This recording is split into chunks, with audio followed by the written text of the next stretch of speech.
Hello and welcome to the IAIA's 2026 awards. This is the series where we try and get a little more insight and knowledge into the award recipients this year. And to kick things off, I'm really delighted to be joined by Frank Vanclay. He is the recipient of that Global Award this year. Now, many of you will already know Frank from his many, many years of writing, of influencing, of strong opinions in all sorts of forums. But this is just a chance to hear directly from him in terms of some of the influences that have got Frank or helped him to get to where he is. So welcome, Frank. Many congratulations for your award. And let's start with an easy one. I mean, how come you're sitting here now? What got you here? How come social impact assessment? I mean, all of those things together in one question. Yes, well, if we mean being the recipient of the Global Award, well, it might be strange to say this, but actually, looking back on my life, I think I've been sort of destined for this. I was born to develop social impact assessment. It's been my life's passion, and everything about my life has brought me here in a way. So I'm born in 1960 in Australia to Dutch migrants. And as a migrant family, we also moved around a lot in Queensland, Australia. So I have a sense of being both displaced, but also comfortable about change and going to different places and understanding what it takes to fit in and to appreciate. Actually, I'm a professor of cultural geography, and now I'm a professor of social impact assessment and management. And cultural geography is the study of place. So actually all the professors of place are all displaced people, because when you're a displaced person, you realize that somehow you connect differently to the landscape or the particular environment or the particular situation than others. Now, not only did we move around, but my parents were educated people, and I'm the third child in a family of four. So we didn't have a TV when I grew up, but we talked politics and we talked social justice issues, and it was not quite a hotbed of radicalism, but it was very much a sociological creation of awareness. So at a very early age, I had a strong understanding of social and political issues. Actually, a little bit relevant is, even though we're not Catholic, my first name is actually Francis, after Francis of Assisi, the patron saint of animals and the environment, you might say. And my second name is Martin, specifically named after Dr. Martin Luther King. So that social justice dimension's already implicit, in my name. And I've been told that all my life, right? Now, I grew up, I went to school mostly in Mackay in Queensland. It's sort of halfway between Brisbane and Cairns, and it's in the tropics. So it's a very different environment. And by the way, I'm talking to you from Groningen in the Netherlands now. For the last 16 years, Ana Maria Estevez, my wife, and I, we've been based here in the Netherlands, but I'm quintessentially Australian in lots of ways. Now, growing up in Mackay in the 1960s and 70s was a very interesting environment, because there was a lot of growth, a lot of progress, a lot of corruption. It was a terrible government at the state level there. And well, my family, we travelled around a lot, around Australia. We had holidays, bushwalking, camping, that sort of thing. My passion was canoeing in the mangrove wetlands. And one of the things about wetlands and mangroves is they're regarded as swamps that are useless, wasteless areas and ripe for real estate development or, whatever. So it's actually one of the environments that's so lost. And when you realize actually the incredible beauty and biodiversity of mangroves, this destruction of mangroves is an awful thing.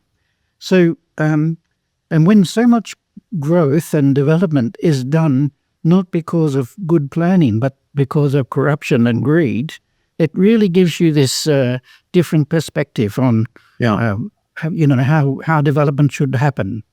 Now, I could see that when places change, it affects not only the environment as a biophysical thing, but also it affects people and how they live and what are the issues. So I had this dual interest in both the environmental issues, but especially, and this is where my contribution comes, what are the social consequences of this? So I went to university in 1978 to a relatively new university called Griffith University, and I did this bachelor's degree in environmental studies, and I wound up taking all the social science options. Now, there are lots of, because it was a new university, it had imported academics from all over the world, so it was a very interesting place. And again, because it was a brand new course, a lot of the students there were mature age students. So my undergraduate years were a very fascinating melting pot of all sorts of different ideas and intellectual influences and so on. So after I finished my bachelor's degree in environmental studies with all the social science issues about the environment, I went on to work in the Institute of Applied Social Research there, doing lots of different research projects about environmental issues and how people are affected by them. I realized I needed to have more skills in social research methods and statistics, so I did a master's degree in that. Eventually, I started a PhD on the social impacts of tourism in North Queensland. And in 1988, IAIA had its conference at Griffith University in Brisbane, Australia. So that was my first IAIA conference. And I've been to almost all of them ever since. Actually, this year, 2026, will be my 35th IAIA conference. So IAIA was just an excellent place for me to be because it really, so I'm a career academic, but I'm also a very applied academic and a very practical academic, and I've really made combining theory but being realistic and practical about this. And IAIA was an excellent environment for me to have this connection to the real world. IAIA conferences are a wonderful blend of practitioners as well as government people as well as academics. And all the stars are there. Maybe that's me now, but when I was young, of course, it was people like Charlie Wolfe and Rabel Burge and Nick Taylor and Hank Becker. And IAIA has wonderful field trips. So going to an IAIA conference for me was doing field work in a way.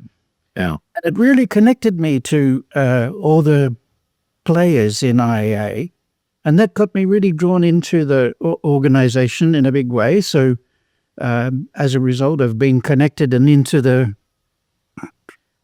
it meant that I got to do lots of things. I put my hand up to do tasks. I was assigned tasks. I became the SAA section coordinator. I was on the board of IAIA from 1997 to 2000, and so on. So in about 1997 or so, I also developed an idea to have an international principles. We had the organizational guidelines and principles for social impact assessment, but they were too American, United States based. And it was time to have something much more international. So I started a process of facilitating workshops to discuss what would that mean. And, I thought it would be relatively easy because actually the inter-organizational guidelines and principles were already very good. I thought it can't be too hard to make this international. But actually when you make something international, it's so much more complicated because there are different cultures, different contexts, different issues. So, and the purpose of what SAA would be needed to change as well.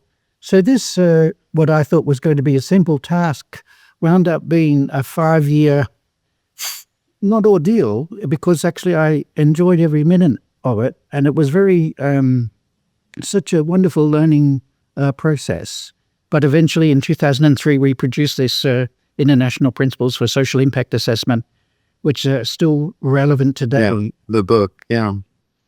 And then after that, then there was a guidance document, because one of the difficulties is we realized that we needed these international principles, and the guidelines had to come after there was agreement about the principles, right? So there was a separation between higher level issues, what are the values and principles that SAA should be about, and then the practical guidance would come later. So it took quite a number of years later before I had the strength again to embark on a big project. So around about 2007, 2008, this process started. And again, developing the guidance document was a huge task. And again, with trying to discuss with different groups of people what it would be and trying to come to some sort of consensus. So it took many years. 2015, we finally finished the guidance document. But it's interesting. It sort of raises a question, I guess, as to the progress and these sort of quantum leaps we've seen, particularly in some SIA practice. Is that this sort of theory of change, if you will, does it come from top down, or is it more from bottom up and seeing grievances or seeing problems on the ground, and then that is generating change? Or where do those things meet? Very good question, because it's both. Social impact assessment is more than just a community engagement process. And in fact, in IAIA, we have a public participation section in addition to a social impact assessment section, because there are different methodologies and different philosophies that underpin those two discourses, even though they're somewhat about the same thing. But the primary difference is that SIA is an analytical process of thinking about what the social impacts of a project might be, and it's also about planning how to deal with those issues. It's not just a process of allowing communities to have a voice in the process. So the two are related, because SIA strongly believes in the importance, and we might say that social impact assessment enables, represents a community in decision making to some extent, but actually communities should have their own say decision making. That's the SIA is separate to the real need for proper engagement and proper participation. And so taking that, if you take that one step on, and it gets into one other topic which I think is very interesting for a lot of members is where technological progress fits into that, where AI fits into that. Is social impact assessment, can it be digitized, I guess, or are the values just so fundamental that's always going to be a problem or a challenge? Well, I'm watching the developments of AI very closely, and of course, being an academic, it's a major issue for academics and what's going to constitute proper contribution and authorship and so on. So lots of issues. And while I'm also aware of the benefits of AI and how it helps, and in our recent state-of-the-art paper, we have quite a bit of a discussion around the contribution that AI might make. It also presents a real threat, because AI should never be a replacement for the engagement that's needed. All right, so AI might help us understand what impacts may be. I can accept that. And I think AI will help people who don't know very much about the topic and consultants who don't want to do a proper job. But I would think that proper social impact assessment should go beyond doing AI. It requires really thinking what the issues are and proper engagement with local communities. And over the years, you've you've led very successful PhD programs, and you mentored an awful lot of people coming into the industry. I mean, how have you balanced that with your own research and the teaching, the scholarship, the writing guidance documents? Where do you find that blend? Well, I think it's actually the strength in the blend, actually, and part of the reason of who I am and what I know is because of all of the PhD students I've had, and I have done a lot of original first-hand research myself, but in terms of the social impact assessment in different contexts, that's done primarily through PhD students. So in some ways I say I'm an executive researcher where by supporting PhD students, I've had this wonderful access to lots of different places all over the world, and I've been able to not only help them in getting PhDs and going on to have very productive careers, hopefully, but I've also learned an enormous lot in that process. Mm. And so, sorry, I know we're short on time, but there's a couple of other questions I'd love to get into. One is, so what's your overall assessment as to where social impact assessment is now as a profession? Are you hopeful in the direction it's going? Are you optimistic about where that goes? And then there's the second point, which is knowing what you know now. What would have been the sort of message to young Francis Vanclay when he was sort of setting off on this way back when in Queensland? What would you be telling yourself now? Well, there's a lot involved in those. There's